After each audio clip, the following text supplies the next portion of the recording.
Hello everyone, कसे आहात सगळे? आज इथे आपण खूप छान अशी रेस्टॉरंट स्टाईल कढाई पनीर बनवलेलं आहे. तर ही पूर्ण व्हेज थाळीच आपण बनवलेली आहे आणि एवढी सुंदर भाजी झाली होती, म्हणजे मी तुम्हाला सांगू शकत नाही. तुम्ही या प्रकारे जर करून बघितले तर तुम्हाला नक्कीच कळेल. तर चला कसं बनवूया बघूया. तर आधी आपण पीठ मळून घेऊया. त्यासाठी मी 1 चमचा साखर, 1 चमचा मीठ, 1 चमचा बेकिंग पावडर आणि जवळपास अर्धा चमचा खाण्याचा सोडा असं घेतलेलं. नंतर याच्यामध्ये 1.5 वाटी मी दही घेतलेलं आणि नंतर मग 1 पळी तेल घेतलेलं आणि याच्यामध्ये मी 1 ग्लास दूध घेतलेलं. आता हे छान असं मिक्स करून घेतलेलं आणि मग काय केलेलं, मैदा घेतलेला. तर मैदा मी इथे तुम्हाला सांगते 2 वाट्या थोडंसं किंवा कदाचित 2-2.5 वाट्या मी इथे मैदा घेतलेला आणि 1 वाटी मी इथे गव्हाचं पीठ घेतलेलं आणि हे छान आधी आपल्याला मिक्स करून घ्यायचं आणि मग जे आपण मिश्रण बनवून घेतलेलं होतं ना, तर हळूहळू ते टाकत जाऊन हळूहळू टाकायचं, अगदी घाई करायची नाही बिलकुल. तर ते टाकत आपल्याला छान असं हे जे कणिक आहे हे खूप छान मळून घ्यायची आहे. बऱ्याच वेळ आपल्याला ही मळून घ्यायची आहे. नंतर तेलाच्या हाताने छान मळून घेतली आणि हो, जर कधी मिश्रण संपलं तर जर पीठ कडक राहिलं तर तुम्ही पाण्याचा सुद्धा वापर करू शकता. हो, आता इथे आपण कढाई पनीरला तयारी करू. तर इथे 1 चमचा जिरं, 1 चमचा सोप, 2 चमचे धने आणि 2 विलायची, छोटंसं दालचिनी आणि 2 लवंग, नंतर तुम्हाला सांगते 8 ते 9 मिरे आणि कसुरी मेथी, 1 चमचा कसुरी मेथी असं आपल्याला छान असं रोस्ट करून घ्यायचं आहे. आता जास्त आपल्याला ते हाय फ्लेमवर बिलकुल करायचं नाही, जेणेकरून आपलं जळलं नाही पाहिजे मसाला. तर अशा प्रकारे छान कमी याच्यावरच आपल्याला छान असं रोस्ट करून घ्यायचं आणि आपल्याला त्याची छान अशी पावडर करून घ्यायची. तर शक्यतो हे मिक्सरमध्ये न काढता असं कुटूनच घ्या, याचा फ्लेवर खूप छान येतो. तर अशा प्रकारे आपल्याला बघू शकता पावडर करून घ्यायची. मग नंतर कढईमध्ये मी 2 पळ्या तेल घेतलेलं आणि इथे मी अर्धा किलो पनीर घेतलेलं. आता आमच्या घरात 7 जण आहेत. तर अर्धा किलो पनीर हे 7 जणांना आरामात पुरते. तर बघा अशा प्रकारे आपल्याला पनीर घ्यायचं आहे आणि पनीर छान असं 2 ते 3 मिनिट तेलामध्ये करून घ्यायचं आहे. मग नंतर आपण जो मसाला बनवलेला होता त्यातला 1 चमचा मसाला मी या पनीरमध्ये टाकला. याने छान अशी टेस्ट येणार. तर बघू शकता पनीर आपल्याला जास्त पण फ्राय करून घ्यायचं नाही आहे इथे. तर एकदम असं लाईट गोल्डन परत त्याच्यावर आली बस. आता इथे मी 2 शिमला मिरची घेतल्या होत्या आणि 2 कांदे घेतलेले होते. तर याचं प्रमाण तुम्ही कमी जास्त करू शकता. पण या भाजीमध्ये या 2 इन्ग्रेडियंटची टेस्ट खूप छान येते. तर हे नक्की टाकाल. तर अशा प्रकारे हे जास्त आपल्याला बिलकुल फ्राय करायचे, अर्धे कच्चे असे थोडेसे असे आपल्याला काढून घ्यायचे आहे लगेच. आता इथे बघा मी अद्रक घेतलेली आहे. 15 ते 20 लसूणच्या पाकळ्या घेतलेल्या आहेत. त्याचीसुद्धा मी तुम्ही असं बारीकसुद्धा चिरून घेऊ शकता किंवा असं ठेचून सुद्धा घेऊ शकता. ठेचूनची चव काहीतरी वेगळीच येते.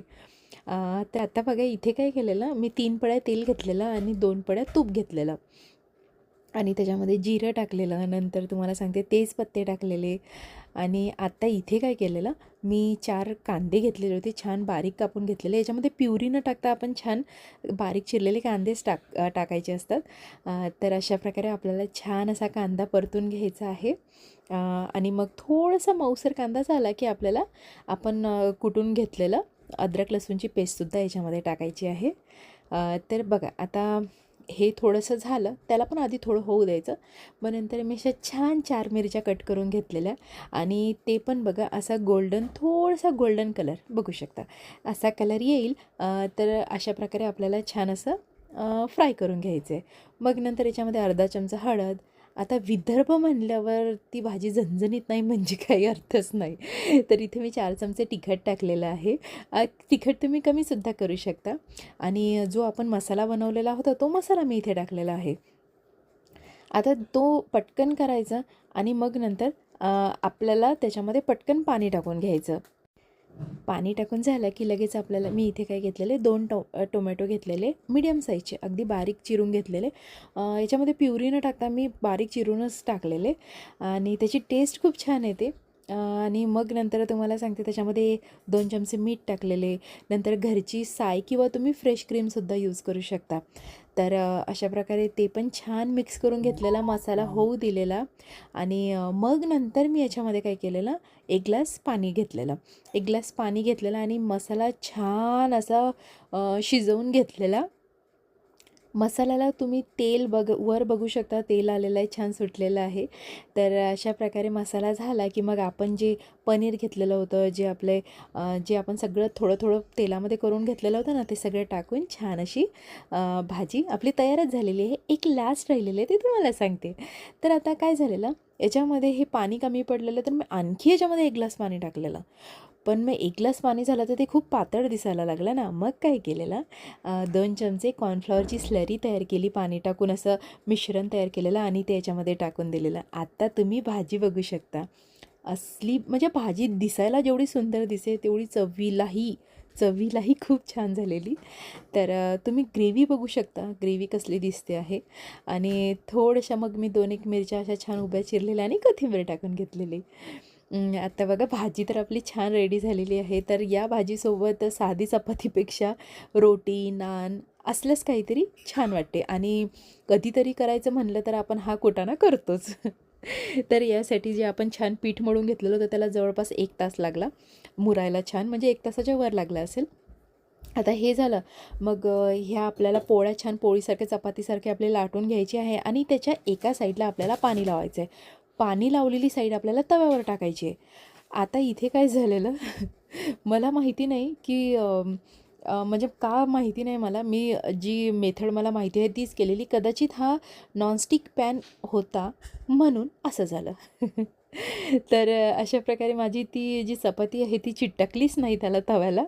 तर मग नंतर काही नाही, टेस्ट तर आपली तीच होती, भाजूनच घ्यायची आहे ना आपल्याला. आपल्याला तशीही रोटी ही भाजूनच घ्यायची होती. तर मग मी काय केलं, आपल्या सराट्याच्या साहाय्यानेच भाजून घेतलेली. नंतर छान मग त्याला असा बटर लावून घेतलेला आणि कोथिंबीर लावून घेतलेलं. तुम्ही बघू शकता कशी छान अशी रोटी दिसते. तर अशा प्रकारे मग मी सेकंड अटेम्प्ट केला की ही तरी चिटकते का बघू. तर बस मग त्याला थोडंसं दाबून बघितलं की नाही का बाबा चिटक. तर काय आणि हां, ती छान अशी रोटी अशी छान कट करून घेतलेली.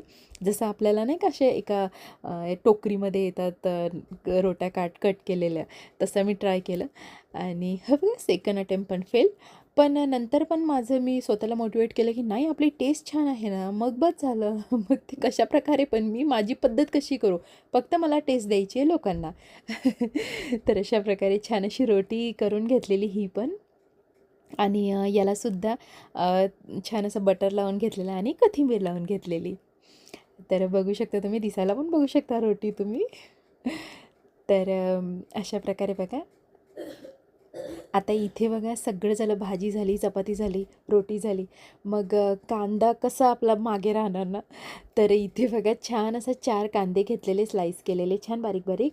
नंतर थोडीशी कोथिंबीर, 1 चमचा मीठ, 1 चमचा तिखट आणि अर्धा लिंबू असं छान असं मिक्स करून घेतलेलं आणि मग काय आपली थाळीच रेडी झाली की.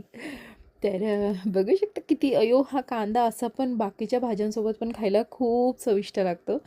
तर अशा प्रकारे बघा आपण आपली थाळी बनवूया. तर छान रोटी, भाजी, कांदा आणि हो गुलाबजामुन मी नाही बनवलेले, पण मी तरी ताटात ठेवलेले. तर अशा प्रकारे आपली व्हेज थाळी रेडी आहे. आवडली असेल तर नक्की लाईक करा. थँक्यू.